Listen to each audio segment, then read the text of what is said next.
Hello, Internet, and welcome to the Chase Jarvis Live Show here on Creative Live. Brings me great pleasure to welcome you to our conversation today. And speaking of, before we get into that conversation, just a little bit of housekeeping. I want to welcome you to wherever you're viewing that, or from wherever you're viewing this, to Creative Live. We're the world's largest and best place to learn from creators, entrepreneurs, and thought leaders. And today we are sitting down with one of those folks. If you want to ask questions, this is a live recording. So whatever platform you're on, whether you're watching it on Facebook or Instagram Live, YouTube Live, you can type in questions, and your friend here, Chase, the moderator, I get to see those questions, and will do my best to aggregate all of the info from all over the internet and ask a few pointed questions of our guests that you may have. So please share and participate in the conversation. The place where I get the questions first is at creativelive.com/TV. So that is a great place to watch it. If at some point you want to hop off the platform you're at and go there, I get those questions first and can elevate them to our guest. And speaking of guest, he's one of the world's leading experts on peak performance. I have the good pleasure of calling Steven Kotler my friend. Not only is he one of the leading experts on peak performance, but he's also an author, an award-winning journalist, and the founder and executive director of the Flow Research Collective, a group that I have been in contact with and have great reverence for the past several years. He's written 12 books.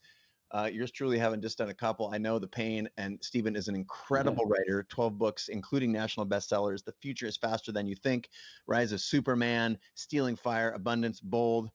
And his new book is part of what we're going to be talking about today, The Art of Impossible. He's been nominated for a couple Pulitzers. He's translated into 40 languages. I've read his work all over Wired, Forbes, Journal, Time, and it brings us great pleasure to have him on the show today. So please, wherever you're on the internet, give me a warm raise the roof, tap the desk, tap the keys, and shout out from wherever you are on the internet in the comments as we welcome my dear friend Steven Kotler to the stage. Steven, what's up, man? Nice to have you back on the show. Chase, it's great to be with you. How are you? Legend. Congratulations on your pub week. This is huge, man. This is huge. Congrats on the book, and I'm overjoyed to read your new work and happy to have you on the show.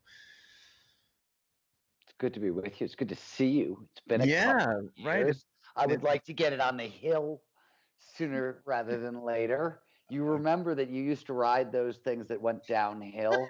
I know it was a long time ago and the memory is faint, but it's true. Well, you were just calling out my Surf Ranch hat, so maybe one of these days we'll be able to get you out to Surf Ranch. Yes, please. Dagger. You're so mean. Dagger. Well, again, we've got folks coming in from all over the world.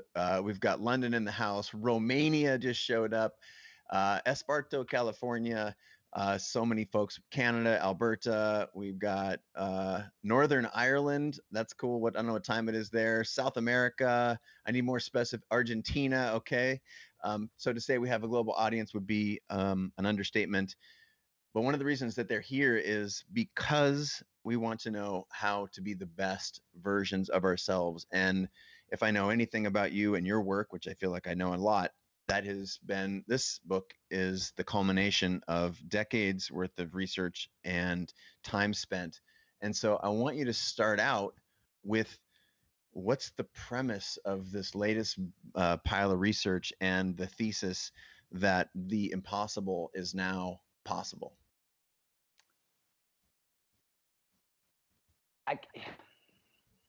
I don't know where to start. He pauses. At the heart of the art impossible is a number of simple ideas. When we say peak human performance, we mean nothing more, or I guess less, than getting our biology to work for us rather than against us. And it turns out that biology it's a limited tool set. It's a bunch of stuff there's going on, a bunch of different things we have to train and learn how to do and whatever. But it's the same for everybody because it was created by evolution. It's foundational. And the tools for peak performance are hardwired into all of us. So there's these assumptions that peak performance is something it's reserved for elite athletes or geniuses or whatever. And it turns out, no, it's just we all share the same biology. We can learn to make use your biology to get it to work for you in a certain sequence, in a certain order, the way it was designed by evolution to work, you end up going farther, faster, with a lot less fuss. In other words, we're all biologically designed to go big. That's what the system is built for. And neuroscience has finally advanced to the point that we're like, oh, wow, here's the blueprint, here's the formula. And this is relatively recent, right? A bunch of people have been looking at large portions of the formula. There's great books on focus or on flow or on gratitude or on motivation or on all the pieces. But what we now have learned over the past couple of years is they all fit together in a very particular way. And if you get the system working the way it was designed to work, you get to go big. Well, simple version. Yeah, no, but that is the thesis, I think, is so important because there are people tuning in from all over the world. And I don't know anyone who walks around thinking that I don't want to be the best version of myself. And so if we can abstract, one level from that and say, okay, let's assume that everyone wants to be the best versions of themselves, then we have to find a way to get away from just like productivity hacks or just motivation or any of those 5 sort of elements that you talked about, these key intrinsic drivers, which is a key piece of the book. You can see all my little dog ears there. And it seems like, again, if you go back at this abstracted level that everybody wants to be their best, what is ambiguous is the how. And my understanding is, that this is what you've ultimately tried to decode. Let's talk it through the sort of, I started studying those moments in time when the impossible became possible, right? I started doing this in action adventure sports, which is how you and I have a connection. But I did this in business, in technology, in science, in whatever. And that's what you would call capital I impossible, right? Doing that which has never been done. And so the book is lessons learned from people who've accomplished capital I impossible. It's meant to be used by anybody interested in what I call lowercase I impossible or small I impossible. Lowercase I impossible is all those things that you think are impossible for you, right? This is stuff that's, I wish I could do it, but I'm not built that way kind of thing. When I was growing up in Cleveland, Ohio, I wanted to be a writer. Cleveland, Ohio was a blue-collar steel mill town in the 1970s. I didn't know any writers. I didn't know how you became a writer. There was no internet. There were no books on this stuff. There was no clear path between where I was and where I was desperate to go, and statistically lousy odds of success, right? That is a small I impossible. So was rising out of trauma, getting paid for what you love, being a successful creative of any kind, being a successful entrepreneur, becoming world-class at anything you do, etc. Those are small I impossibles. And it turns out, because it's just your biology and it's just getting your biology to work for you rather than against you, all the shit you need to go after capital I impossible, turns out it's the same for small I impossible. But hold on one second. If what you're actually you're like, dude, small I impossible, okay, we can get there, but I am just trying to fricking survive Monday. Like, I need to be more productive next Monday. Well, guess what? The biology is the same because it's the only toolkit you got. So whatever level you want to play at, if your premise is correct that everybody listening to this wants to be better than they are, then this is the toolkit. And what's, as you pointed out, what's breakthrough, what's super exciting is that neurobiology over the past 5 to 10 years has said, oh, we've seen, not only have we seen all the parts, we are starting to see how the parts work together. And that seems to be one of the bigger deals here.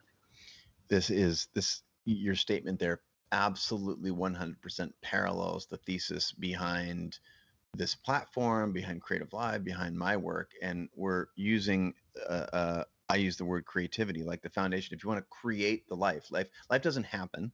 Life is created. We're dealt a set of cards and we have to create the best outcome with the set of cards that we have. And that takes work and effort and understanding and insight and trial and error. And to me, this is why I've always loved your work, is because it's the perfect parallel and required to achieve the thing that I'm talking about and have been in this community of creators, entrepreneurs, and small businesses that are watching today, is that this is the how to control your biology to allow you to do the work that you need to do to create the thing.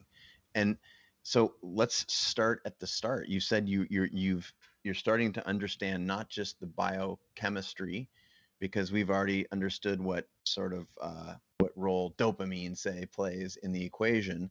But for those who are new to your work, maybe new to this as a concept, talk to us about the ingredients, and then let's shift into talking about how these things work together, which is the essence of your book. And again, we're live today. So if you're just now joining us, welcome. I'm Chase, founder, CEO of Creative Life, here with my dear friend, Steven Kotler, I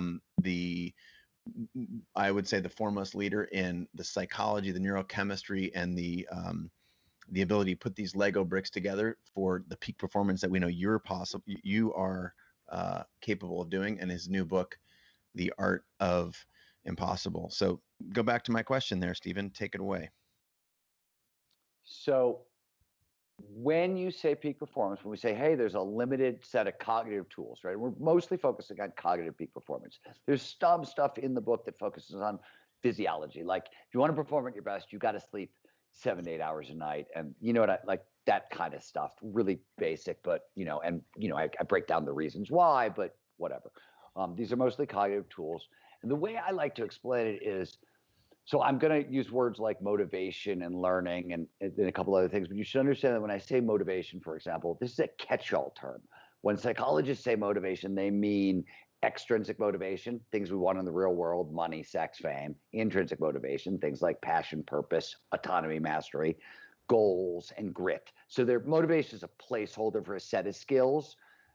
So when you talk about peak performance, conversation has to start with motivations. Where the conversation starts, because it's the energy that gets you into the game, right? Learning, and by learning I mean a whole subset of skills that would fall under that heading, is what keeps you there.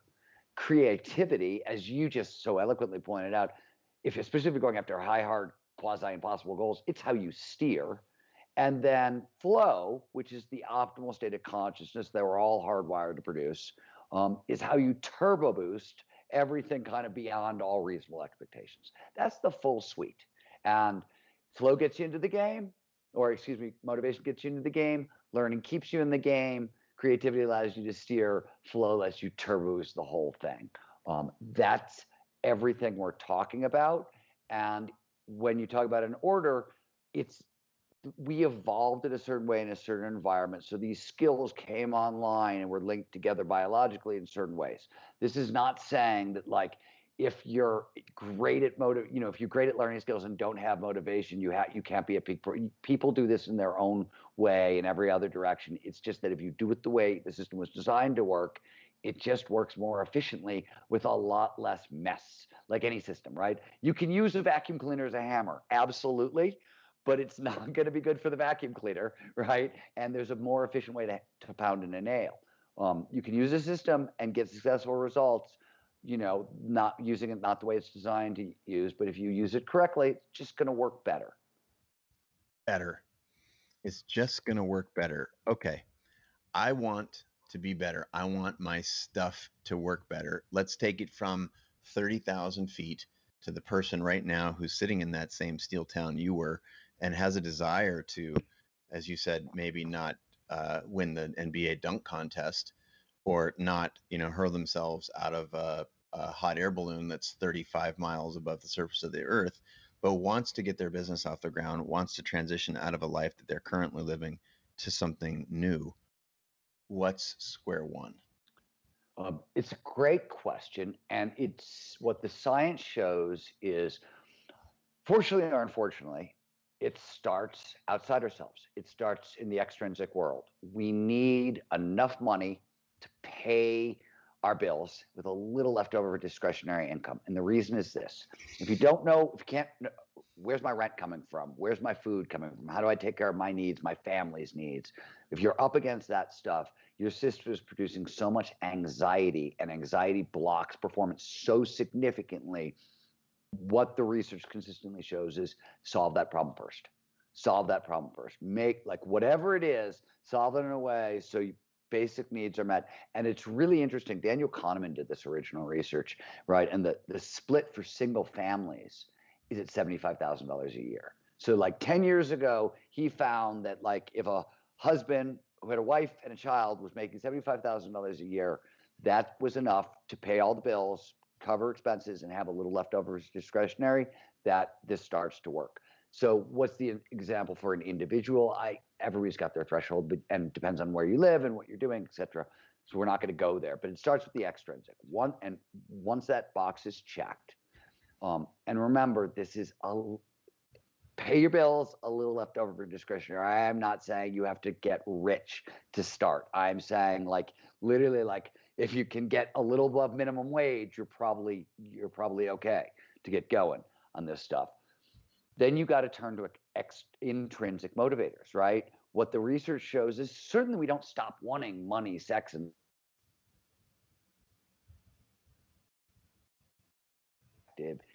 money, sex, fame are not the motivators you want to reach for then. Then you want to reach for intrinsic motivators. And what the research shows is there are five. There are five that are the big. There are tons more, right? We could spend the next 4 hours listing all the shit that motivates us. But there are five big ones on an internal level. Curiosity is the most basic foundational human motivator. And we'll talk about what that even means in a second. But curiosity is designed biologically to be built into passion. When we say passion, what do we really mean? We mean the intersection of multiple curiosities plus dopamines you get from little wins playing at that intersection of those multiple curiosities. That's how you build passion. Once you have passion, the system wants you to have purpose, right? It wants you to align that passion to a cause greater than yourself. Basically, the idea is at the level of passion, your biology says, oh, you've got passion now. You're getting enough resources for yourself. Now's the time to get more resources for your tribe, your species, your family, people outside yourself. Thus, the motivator gets linked to purpose. Once you have purpose, what does the system want? Autonomy, the freedom to pursue your purpose. And once you have that freedom, the system demands mastery, which are the skills to pursue that purpose well. This is not to say that you can't start working on mastery before you cultivate curiosity, passion, you know what I mean? But if you do it in this order, you get the best results because this is how the system was evolved to sort of work. And by the way, for anybody listening, how do you do everything I just said? Yeah, you can go to The Art of Impossible, and you should go to The Art of Impossible. But if you go to www.passionrecipe.com, we took basically the first 3 chapters of the book, turning it into an interactive workbook. Because so many people are like, I want passion. How do I get passion? I want purpose. How do I get purpose? Well, there's a biological formula, and we built an interactive worksheet, gave you a tutorial. It's yours free. Go crazy. Say the URL again, and we'll have our crew put it in the comments. Passionrecipe.com. www.passionrecipe.com. So that's just how to do it so we don't have to linger too long. But let's just for a second back up, because there's so much this as well as I do, Chase. I'm sure you see this a lot. Passion and purpose, these terms get mystified in today's world. And from a performance standpoint, there's nothing really mystical going on. Why does passion matter? We pay more attention to those things we believe in. It happens automatically. Think about your last romantic partner when you were falling in love, how you couldn't stop thinking about them or looking at them. Did you expend a lot of energy to do that? Or did it just happen naturally without you having to do any work? That's why passion matters. Purpose actually gets more of our attention, and we actually get more feel-good reward chemistry from it. Same thing with autonomy, same thing with mastery. This stuff feels really, really good when it happens, and because it feels really, really good, we're much more motivated and we get focused for free. That's all we're talking about here. There's nothing super mystical going on. I'm not saying that purpose isn't good for the world. There's an altruistic or possibly even a spiritual quality to purpose. But I'm saying from a peak performance perspective, it's entirely selfish. It means more reward neurochemistry for you so you feel better, and more focus for free so you do less work. Focus for free. When I survey the landscape of my past and the landscape of people who are in this community, I feel like that is a huge disconnect for most people. You look at someone like, oh my gosh, how did this person do it? Where did the motivation come from? Where did they got knocked down so many times? And I find at my job, when my boss is mean to me or when I miss a deadline or whatever, I feel like I'm back to square zero. And I think that really does get at the core, just sharing that URL that you did, the passion recipe. because those people have tapped into something different. And there's so many people. I think that going from 0 to 1 is so hard because we're not in a culture that sets up to reward it for that exploration and that curiosity. And this is why it Well, goes. the other thing, Chase, is this. I mean, the passion recipe for everybody should be warned. A couple things, two things. One, you have an idea in your head. I would guess most of us do, of what passion looks like in the real world. Like if I say, Chase, give me an example of athletic passion, you're going to give me LeBron James windmilling in for a dunk in the finals.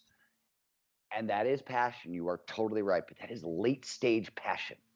That is passion that has been developed over decades and decades and decades. And passion on the front end doesn't look, and more importantly, doesn't feel like that. So if you go in expecting to feel like you think LeBron feels going in for a windmill dunk, you're mistaken. It doesn't feel that way. And B, you're going to constantly be let down. Like you were talking about your community being frustrated going 0 to 1. A lot of people have problems going 0 to 1, not because they're doing anything wrong. You're actually cultivating curiosity and you're going through. The other thing is this, it takes a while. And it should take a while. You don't want to be 2 years into your passion and discover, oh shit, it was only a phase. Turns out I don't actually want to spend the next 5 years in Egypt on a dig in the desert in the sand because I don't want to be an archaeologist. I was wrong, right? You don't want to do that. It's super demotivating. It fucks you up later on, pardon my language, going forward. You really don't want to do it. You want to get it right the first time. So it's a slow onboarding process that can take a few months because you have to learn how to grow passion, grow curiosity into passion so it starts to feel like you want it to feel. And the second thing that you pointed out, and I want to mention this, most entrepreneurs have end to one as a problem because they don't know what they're passionate about. They can't get there. And then there's a second problem that comes in right after that, right? You have the intrinsic motivators that get set up. Then there's 3 tiers of goal setting that we tend to need. And then, by the way, the system will start producing more flow, which is a good thing because then you have to start training grit. Because grit is exactly the thing you need once passion, purpose. People think it's a panic. This is the other piece of reason people get delayed end to 1 is why, or 0 to 1 is why I'm bringing it up here. They think just because you have passion or purpose, it's easier. It doesn't feel bad. None of those things are true. In fact, I will tell you that every peak performer you'll ever meet will tell you the experience that there's going to come a point when your passion and your purpose becomes your prison, and that is the worst spot to be in. And it's everybody goes through it. It's going to happen, right? You can't do this work without finding yourself in a prison of your own devising at some point. And you think not having passion is a problem? Wait till you're in a prison of passion, right? Wait till you have it. Yeah. Be careful what you wish for, people. It's just there are lots of complications along the way, but the system is designed to handle it, which is the good news. We're all built to handle it, but it's not going to feel great every time, even with passion and purpose. Well, this intersection of passion and purpose, I think, is obviously, that's key to, you talked about curiosity and autonomy and things that are greater than you. But as soon as we realize we've got something, right? Let's just say you've experimented, and you don't have to have everything. Your life purpose does not come to you in an email with a subject line that says life's purpose. So this is a very active and wait, Chase, that was my experience. I mean, I didn't know, and then somebody sent me an email. That's not everybody's experience. My bad. Oh man, no, it's true. It's like it doesn't come in an email, or someone doesn't show up your door and hand you an envelope. So there's this process of discovery, and part of discovery, as you talked about, is curiosity, this intertwining thing. And this idea that you have to know the entire staircase before you begin is another place where people absolutely struggle. This is about skill acquisition. It's about tapping something that is interesting to you, and if you follow it and it leads to a dead end, great. The chances are, though, that dead end, you don't have to backtrack very far to find the next leg, the next trail, if you've gone off trail. And that is, to me, what brings in a key piece of this book, which is the learning. Once you tap into a thing, then you are in this world of my light bulb went on when I realized that when I'm curious about photography, for example, and I had uh, whatever 15 plus years of learning experience in a box on a hill, going to school, getting tested, and doing all the things we do in school. And then as soon as I tapped into photography, this idea of learning had a completely different view. I had a completely different view on it. It was like, no, I had to learn to see if this was a thing, and if I did this thing, did that bring me joy? How did I feel inside? And so learning shifted from a thing that other people were making me do to jump through some hoop for them to a thing that could potentially unlock. And I say potentially because we may hit some dead ends, but you have to engage your active faculties towards skill acquisition. No, To, I'm laughing because I remember I'd been writing every day since I was like, I don't know, young. And I got to college, and I remember somebody was like, "Are you going to major in creative writing?" And I was like, "Wait a minute, this is something I have to go learn." Like, haven't I been like learning all like what like I it was I because I couldn't it didn't equate what I was doing, which was learning the craft of writing, with actual learning until somebody pointed out that, hey, there are classes for this, and I was like, holy crap, that's what I've been doing this whole time. Oh, okay, you call that learning? Cool, because I thought learning is what you did in school, and it felt really different, yeah, absolutely true. The right? same, my story is similar. I was doing the going. I'm going to go to medical school because that was something that was revered in our culture. And then partway through, I was just reading all these novels and philosophy and getting so inspired and in touch with the things that were going on in my heart. And then someone said like, "Well, yeah, are you getting a photography or a philosophy degree?" And I was like, "They have degrees in this stuff? You mean I can I, read the same shit I'm reading?" Literally, it was like I can read the same shit I'm reading, and so there's this world over here that is just like I am bulldozing a a field that goes on forever, and I look up and I'm seems like I'm further back than when I started, and then there's this other path where I can do the things that I want. And when you think about learning the things necessary to be great, and you can apply yourself in either direction, why would you ever plow someone else's field? To invoke a funny euphemism there, but when you can just go to your universe, study creative writing, the thing that you're doing anyway, and get better at it when you've got all this intrinsic, see earlier points motivation. So let's land this in which is one of the key cornerstones in your book around learning. Give us some advice on learning. okay, don't okay. I'm going to talk about two things. The first is this is something we spend a bunch of time on it in the book, but I say that there are preconditions. If you look at peak performance, you look at how they approach learning, a bunch of skills there. What are the skills that get you into the game? Well, what do we know? We know you got to have a growth mindset and an internal locus of control. That means you feel like you're in control of your life, because if you don't, the brain can't learn. So one, you got to start there. That's just obvious. Next step, you need what I call, the term I use is truth filters, which is how do you assess what you're learning quickly? Is it real? Is it not? You want to learn from the best materials. And if you're learning anything difficult, right? Skill acquisition is one thing, right? Because you can see, oh, he plays the guitar. It sounds like the guitar. That's real. But if it's knowledge acquisition, and especially if you're playing at the cutting edge of something, how do you know what's real and what's not? Because there's a lot of both. And where the gray area is, there's opportunity, there's exploration, there's a lot of stuff there, but you need to know. Truth filters. I learned how to, reporters do it a specific way. If you can get five outside, so in my experience, if you can get five outside sources to validate a fact, you can trust the fact. Scientific method is another way of doing this. Elon Musk has been advocating for first principle thinking. Doesn't matter. Make up your own. Doesn't matter. The point is, you got to know, how do I quickly evaluate information for its quality? That's one thing. So when you think about learning, there's a process and there's some meta skills, this being one of them associated with it. And then the thing I really want to talk about is, in the book, I break down what I call the 5 not so easy steps for learning anything. The only thing I want to point out is, because it ties in so much with what you said about intrinsic motivation. Step 1 is basically what I call the 5 books is stupid. And it's a way to kind of get yourself familiar enough with the subject that you can start asking smart people, experts in the subject, good questions about it. Because if you're going to go to all the trouble of getting in the room with an expert in the thing you want to learn, you don't want to ask them anything you can look up. You're wasting their time. They know it, and they're going to give you less time, first of all. And you know it. You could have got it elsewhere, right? You want to like get to the point that you can actually leverage expertise. How do you do it? It's a process for reading. The thing that I want to point out here is when people try to learn and read, they make a very bad mistake. They learned in school that you have to learn in a specific certain way, and that is effective if you're taking tests. But if you're trying to learn for yourself, you literally want to follow your curiosity through a subject.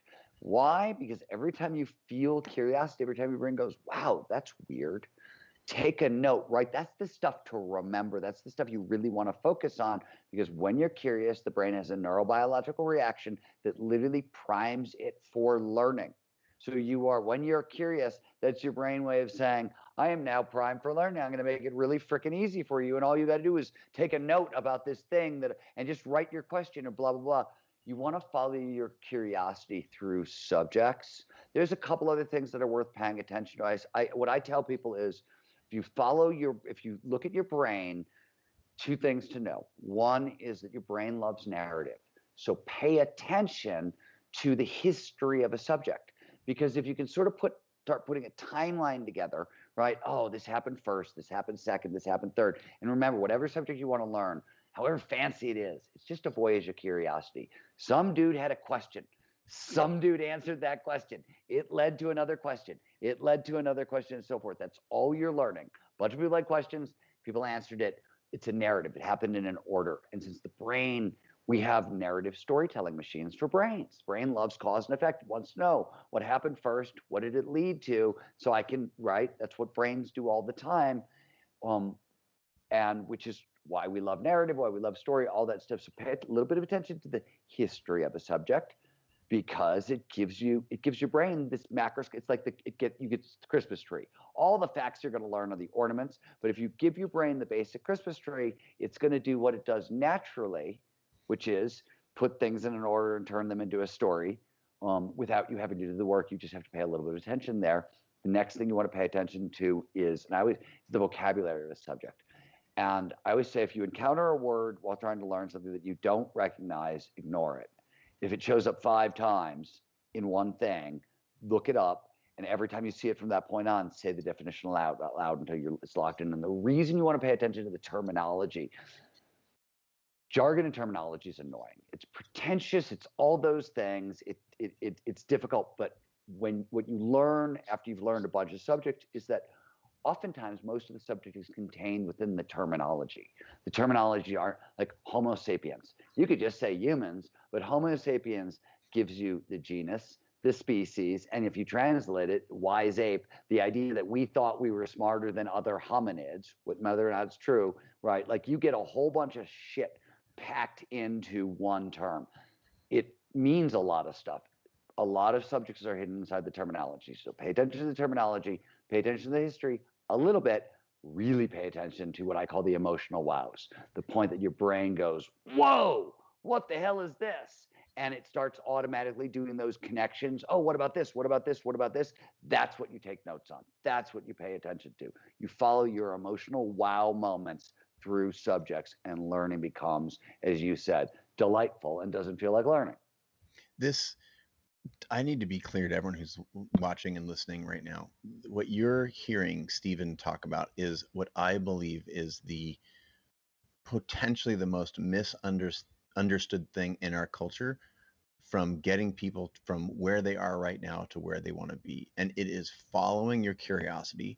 Because let's extract this for a second and say, when you want to be your best, and what Steven's saying here, and I agree with, is that you right now today, who you are, can be world class at something if you find the thing that actually makes your heart sing. Because it's like a tractor beam. It starts pulling you rather than you pushing all of the rocks up hills with you. And the thing that Steven is talking about in finding a way to explore your curiosity, you're using reading. The same thing could be true for YouTube videos. It can be true for, attending conferences. It can be true for so many things. But if something like gives you a buzz, and you can latch on to that information and pull from one thread, swing from one vine to the other. Like, this is the key to becoming world class, and I would argue to unlocking the potential that exists in you right now today. The potential. Now, maybe you're not going to, if you maybe you're not going to play in the NBA, or maybe you're not going to discover the right set of fuel to propel the rocket to the outer limits of the solar system.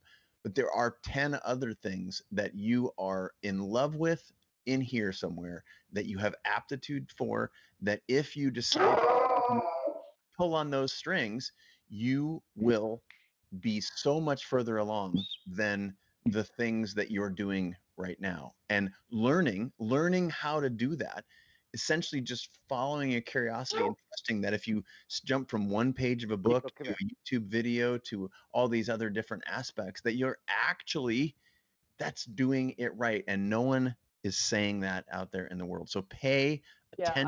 I want to talk about the thing that you just said also, because it's really worth drilling into one extra second, because not a lot of people say it out loud.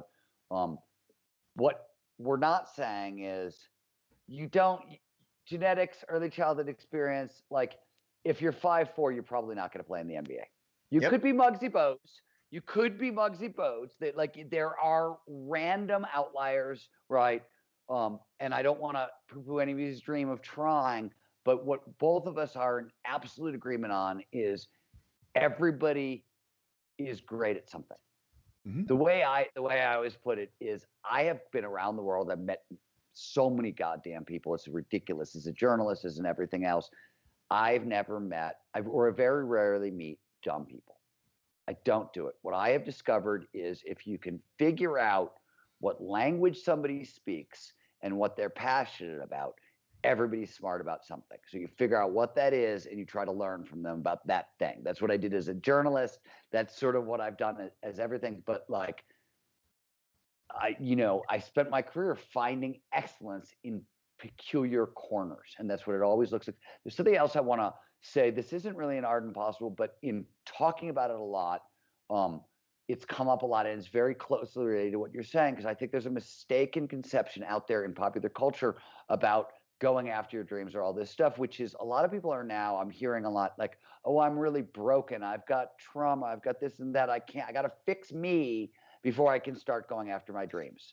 I hear that a lot. And I want to point out that every single successful person I've ever met in the world is running from something just as fast as they're running towards something. And the process of like running away from whatever they, want, you need both motivations to get where you're going. So if you're starting from broken, that's a good thing, not a bad thing.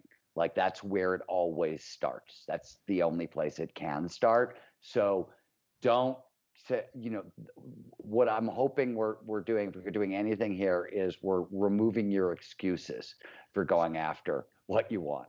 Is hopefully what we're doing. No, it's true, but there's also like this idea of how I'm just tracing my experiences talking to hundreds of people on this show, the hundreds of world's top creators and entrepreneurs who, like yourself, have classes on Creative Live.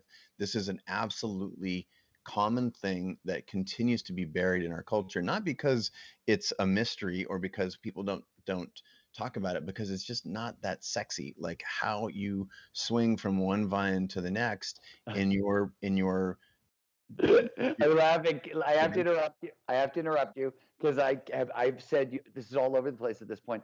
I keep saying, so the biggest problem with all the work I do is nothing I do, if you apply it in your life and then talk about it at a bar on Friday night, is going to get you laid.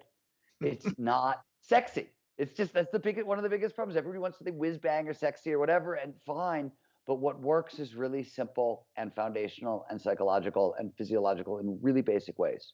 Because we evolved in an environment that was millions of years old. It was a very different environment. It was a lot simpler. I'm going to paint a little picture just to endorse your point here. I'm in the middle of learning something new, and it's an exciting new area of opportunity for Creative Live, and it gives me a lot of energy to think about it. And I'm just going to give you a picture of my Sunday. So I sat at that coffee table back there, and on the coffee table, I had my laptop open, I had my phone going, I had two books on the table and two hardback books on the table and one on my Kindle, and I literally was bouncing back and forth between all of these things. When one would point to another, I would look it up, I would watch that video. That video would then point me to another author. I would go on my Kindle, I would buy that book, I would open that book. I mean, and is this efficient? Is this laser-like focus? No, but that's actually not the objective when you're trying to take an idea of a concept and figure out, where do I focus my attention? Right now, I'm in like, what are the important things, and how can I corroborate 5 different points of view? How can I find what's important and what's not? How do I learn the vocabulary? And this is an area that's interesting to me. And I just don't see like a recipe anywhere that says that that's how it happens. But if I know you, and I go back and I look at like 5 different things that are in my ecosystem about how I've done anything, or how the people that teach on Creative Live have uncovered their stuff, that's how. That is how. And this is why this learning section, again, if you're just joining us, we're with Steven Kotler talking about the art of the impossible, how to find the thing that you're supposed to do and get world class at it, to do things that, whether they're capital I impossible that the world cannot survive, or they're small I impossible, or small I impossible that you can do today with this one life. I want you to take us from learning to creativity, because that's the next important step in your book. So all the learning in the world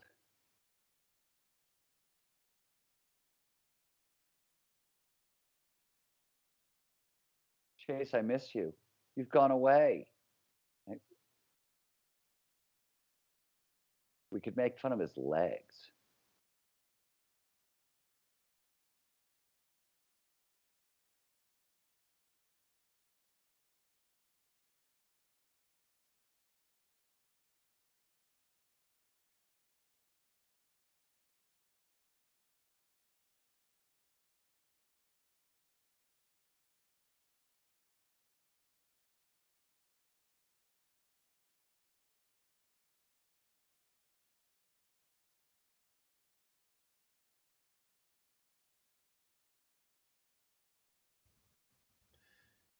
So again, to transition from the learning part to the creating part, help us with the transition here. So the transition is simple. All the learning in the world isn't gonna, if you're going after impossible goals, by definition, there's no clear path between where you are and where you want to get to. So learning may feed the engine and fill it, but you still are going to need creative problem solving, creative decision making, creative execution, innovation to go A to B. That's the next step, right? The impossible is always requires creativity. These high hard goals always require creativity in your approach. And I'm using creativity in the broadest sense of the term here. Capital C. Yep. Yeah. And I mean, we could stop and list all the like, you want to make more money, you want to be happier, you want to be more successful. Like we could go on and on about why, but it's Creative Live. We all know that creativity is the secret sauce, but it has to come after learning. And what's cool about creativity is, as you know, we were not great at training creativity in the 20th century. We kind of sucked at training creativity in the 20th century.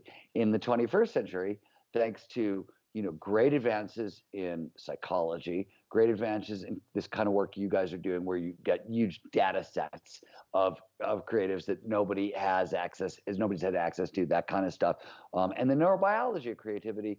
We now know a hell of a lot more about it, and we have figured out how it's trainable. We are understanding how it works in the brain, and it's not being more creative is about. It's not as logical as straightforward. Of course, it's creativity. It's a little illogical, and right, like the way you go at it. But we now understand. Here's the neurobiology. Here's how creativity works in the brain. Here's how you state shift to be more creative. Here are the conditions that allow creativity to foster. And the other thing, and this is the thing that I love in my book, It's one of the things I'm sort of proudest of, even though it's only in there for a little bit, which is there's a section on long haul creativity. Because, right, it's not just enough to stimulate creativity, more creativity for this or that project.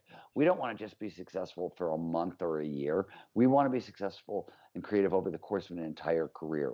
So long haul creativity over an entire career, is a very new subject to science. It hasn't been well studied, but the book contains some of the earliest research and some really fun insights into how do you sustain creativity over time as well.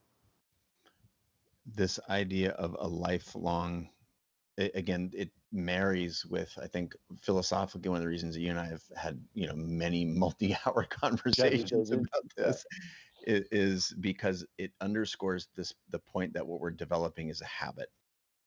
It is sort of an orientation. It is a belief system. It is a process that you go through rather than some end state. It's not a product. Creativity is not a product. It is a way of operating in the world, I think, to use John Cleese's phrase. Tell me why that was something you were most proud of when you framed that. What I liked about the long haul, first of all, the research was really fun, right? I got to talk to, people like Sir Ken Robinson and, lots of really just smart, our mutual friend, Tim Ferriss, and, lots of really smart people about sustaining creativity over time, which I thought was really interesting. And what I'm proud about it, or what I like about it, what I think is important about it, is that, for example, many of the core, if you want to sustain creativity over a lifetime, as you know, you're sooner or later going to have to figure out how to get paid for your creativity. And the business of creativity is literally counterproductive to what it takes to be more creative in the world. So like these things are literally at odds with one another, and yet creatives have to find a way through, which is the job of a creative anyways, right? But it's tricky and counterintuitive, and there's a lot of stuff in there. I'll give you a simple example. I don't know if this is an art impossible or something that I teach in flow for writers, but it's relevant nonetheless.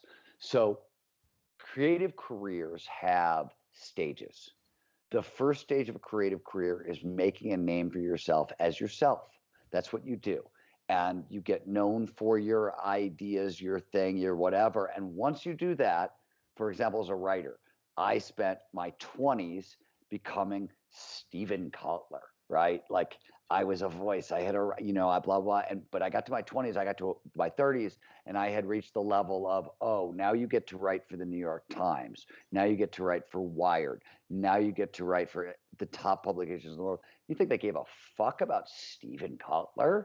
Wired didn't care about Steven Kotler. They want the best damn Wired story Steven Kotler can write, but their product is a Wired story.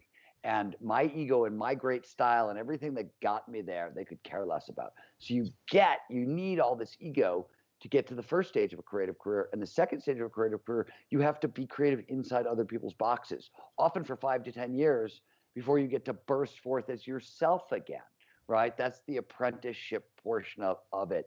And that means like that whole ego that you spent a decade developing, protecting, nurturing, learning how to be ferocious with, you got to freaking check at the door and park for a while and be somebody, I always, the way I put it really, harshly is if you're a creative, you're always somebody's bitch. There's no way around it, because when you get to where you want to go, and you know this as well as I do, you have an audience. And if you think everybody brought you up was demanding, wait till you have an audience. And right, they're very and nobody wants to talk about it, but like you're always working for somebody, and which is difficult for creatives, because creatives I don't want to work for anybody. I want to do my thing, and at every step there's and I'm not saying you have to play the position, you have to do things in a certain way. You just have to know that this is how it works, and this is what you're going to encounter along the way. So if you don't like it, cool. Change it, do something different, but like this is what happens along the way, no matter who you are. Spoken. Well, Mary Lever, Drew, Radonna, Ed, folks chiming in again from all over the world. We've got Trinidad in the house, lots of other locations around the world, and there's a a set of questions that are around the shift from learning to creating. And I want to take that in the concept of, or in the context of your last sort of point here. This is that there are a series of frameworks that you're going to go through on your way to doing what some may believe is impossible, and that you are on your life journey of demonstrating that not only is it not possible, but watch me do it. You're going to have to go through several phases, and each of these, this idea of learning and then creating something, like you had to learn to write in a way that would attract the attention of the New York Times, and then it was the writing that the process of honing something, a message so crisply that the New York Times editor was like, yeah, this is good. And then you're then taking that skill that you learned in writing critically and thoughtfully and uh, and then applying it to another area. So there's this dance. I'm wondering if you can help talk Well, about. yeah, there's a couple things worth poking at here, at least. One, the brain at a very foundational level does pattern recognition. That's what neurons do. They link like with like. This is a foundational component of the brain. Creativity, right? It is, depending on what term you want to use, but in the brain, it's a recombinatory process. It's what happens when the brain takes in novel information and connects it to older ideas. The farther flung that older idea is from the novel information, the more unusual the connection, the more creative we tend to often say it is. But your brain does this automatically. So you literally, the thing that people are wanting, which is how do I go from what I'm learning to how do I turn it into something interesting in the world? How do I make it creative? That actually is automatic. You don't have to worry about that. In fact, one of the things, I'll give you an interesting point here. I talk about this in the book. It's one of my tips on creativity is experts in particular domains tend to, over time, as they become more and more expert, tend to learn things that are closer and closer related.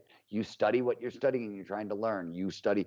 And the problem is you need a little gap between what you're learning and your older information to produce dopamine. The bigger the gap, the more reward chemical you get, right? And dopamine is a focusing chemical, a reward chemical, but it also enhances pattern recognition.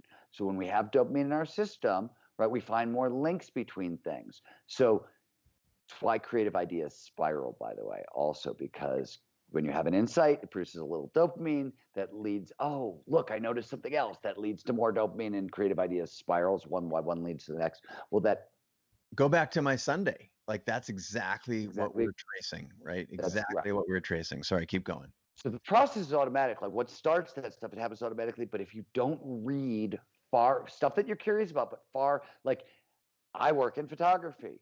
I'm really, really curious about like auto mechanics in the 1920s. You don't have to care about how they're going to link together. Your brain does that automatically.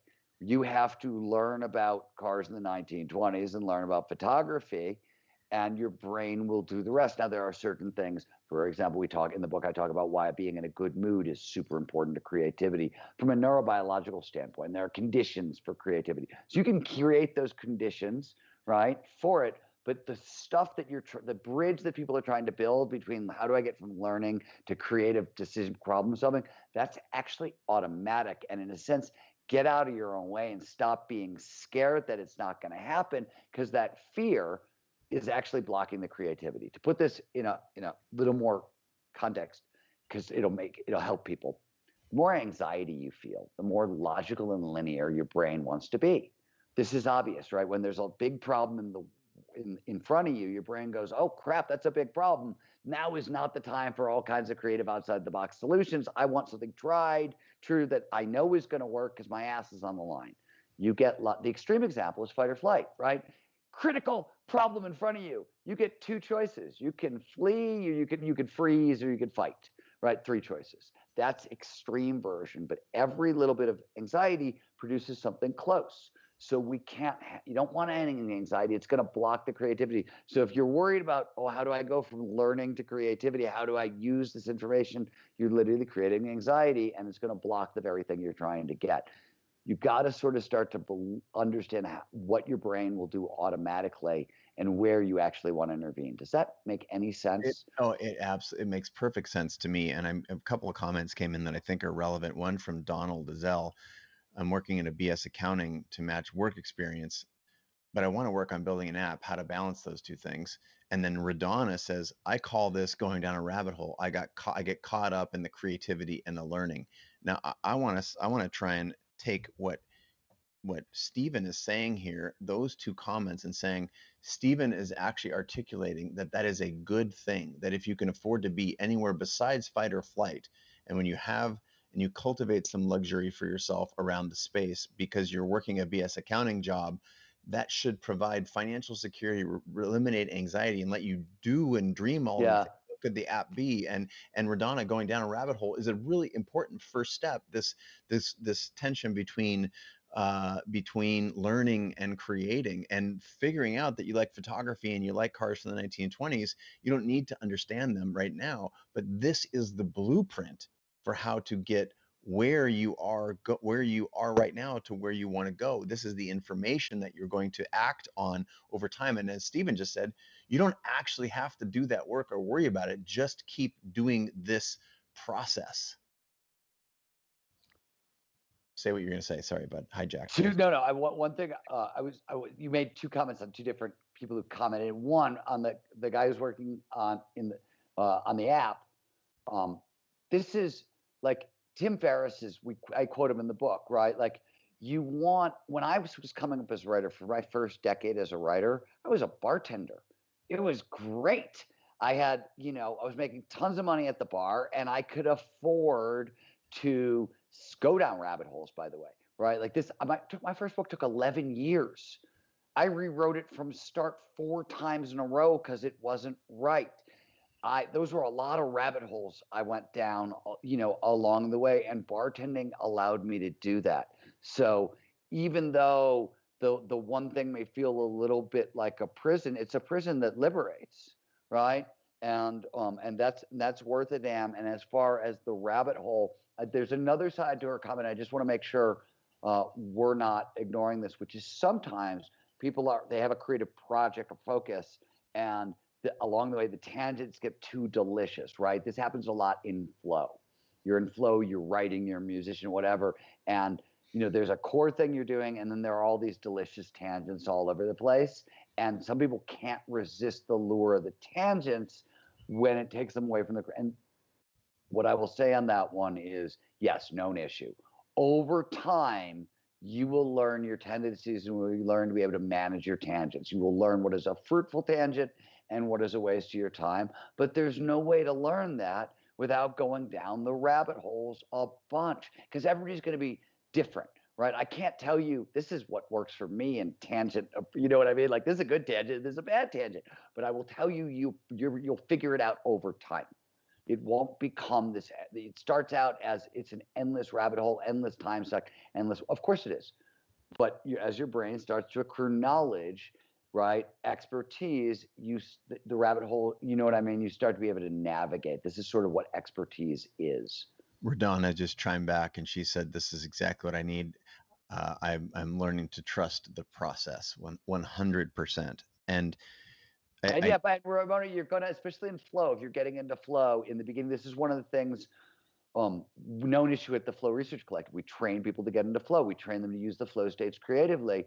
You're going to have you're going to waste some time in the beginning. There's known issue because of this dopamine, because of this pattern recognition, gets amplified in flow. It gets amplified by creativity. And we have swag at the Flow Research Collective that says never trust the dopamine. And what we mean by that is because dopamine feels so good, every idea feels like a great one.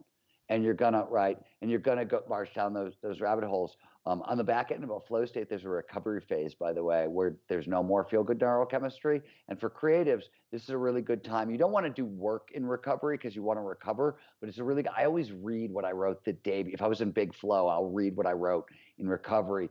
and I'll just circle everything I don't like. I won't try to do the work because I'm too tired to do the work. I'll just circle what I don't like.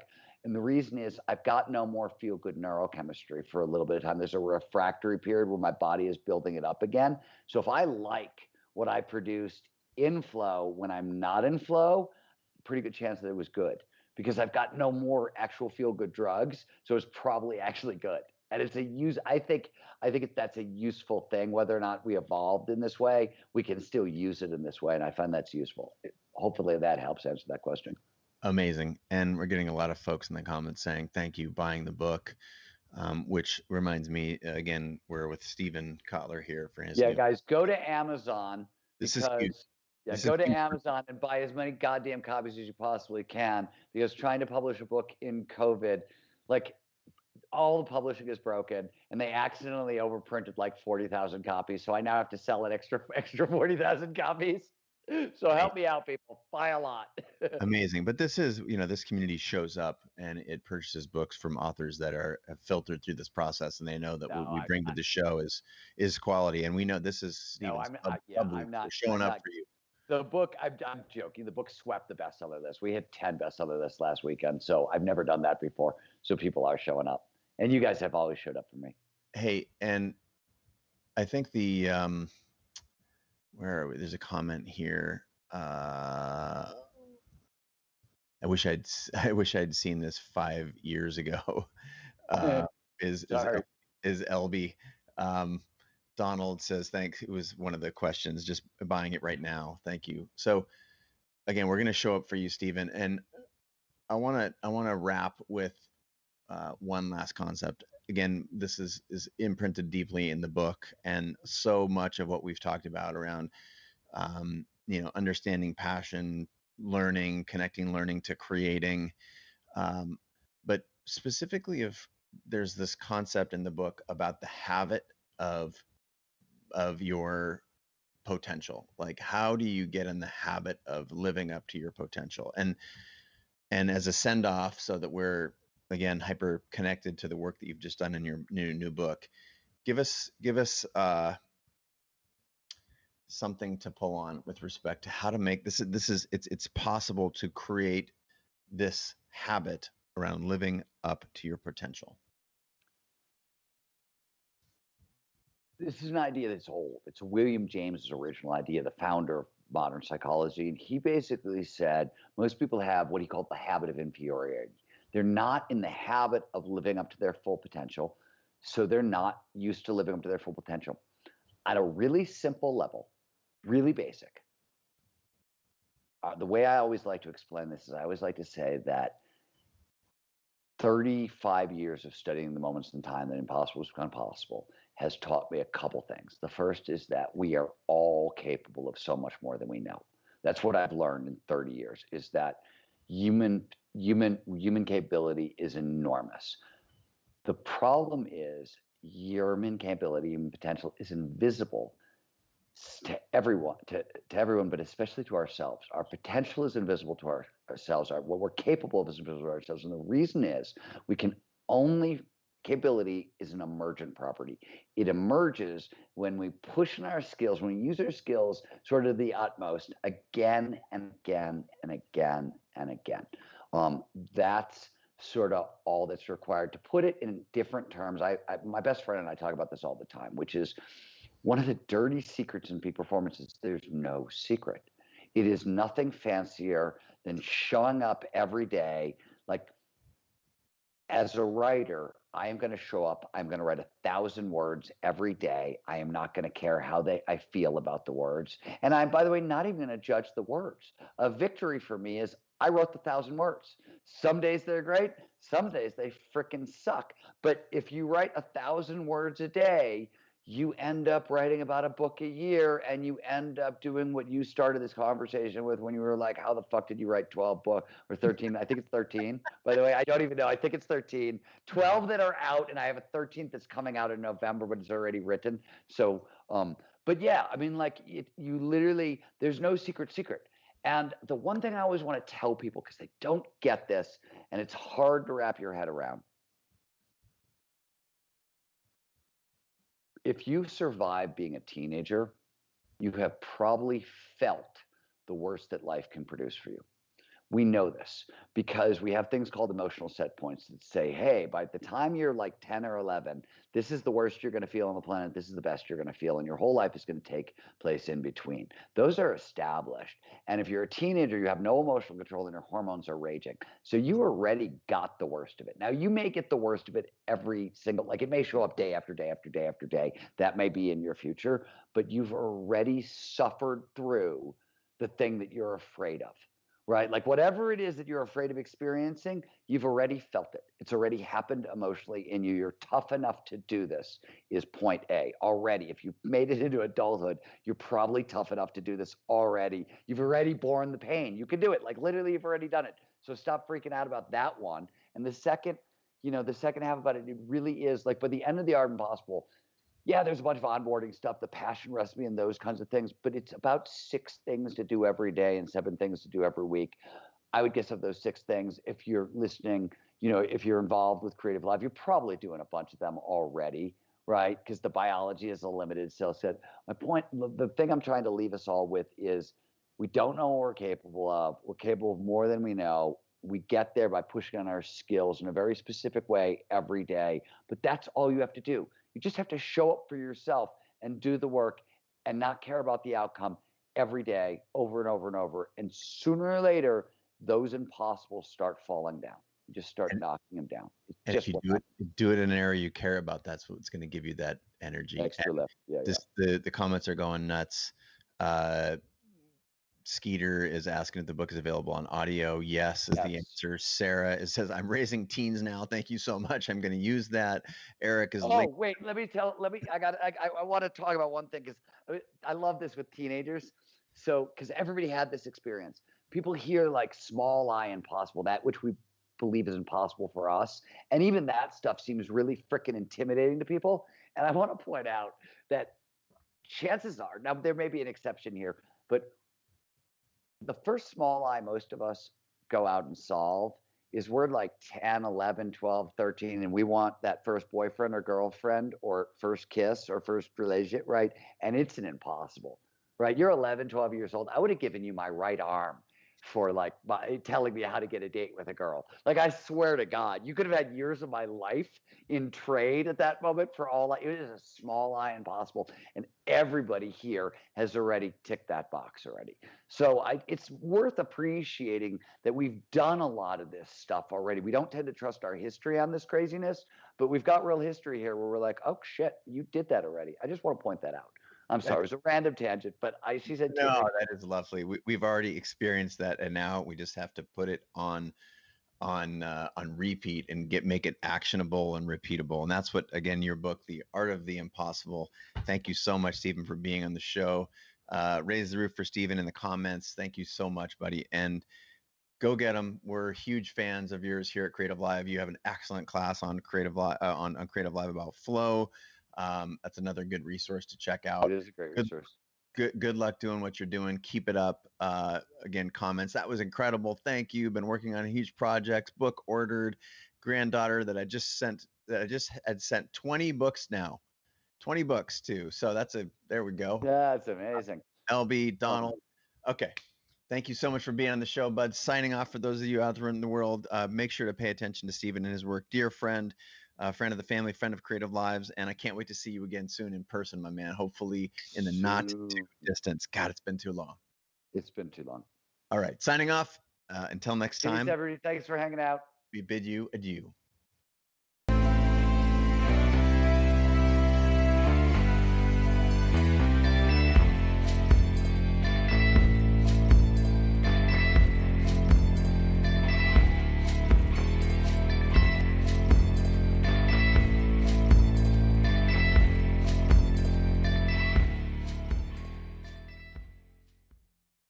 Pursuing creativity is arguably the most practical thing that you can do. We humans are adaptation champions. That's what makes us human, our ability to imagine.